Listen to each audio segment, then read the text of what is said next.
Violence in Pine Bluff this year forced leaders to make reducing gang activity a top priority. And now, after months of planning, they're launching a new program to help address those issues. THV 11's Jay Jackson shows us how it will work.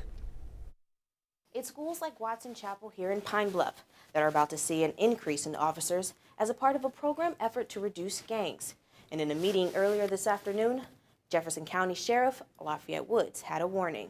To those who are current, looking to get in the gang, you are now target.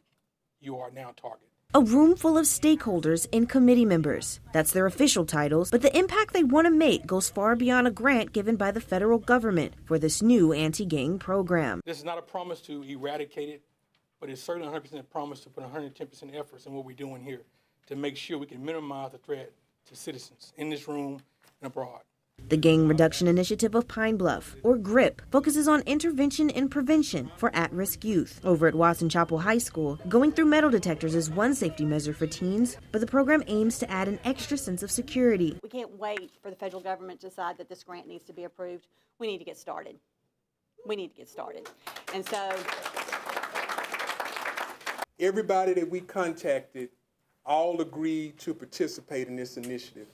And for the last 14 months, we've been meeting via Zoom. A group of selected officers will undergo gang resistance education and training. The goal is to teach them to spot and stop destructive behaviors in teens and to help prevent the school-to-prison pipeline. The program includes a deeper focus on boys to mentor them into future leaders. So we want to reach them where they are before they get to a point where they're housed in either my juvenile center or my adult jail. We want to reach them at a very early age. It's keeping a strong grip on at-risk youth until they're not at risk anymore. The implementation of G.R.I.P represents an opportunity to change the headlines and to rewrite the message that keeps playing out about our community, our school, and our scholars. In Pine Bluff, Jay Jackson, THV 11 News.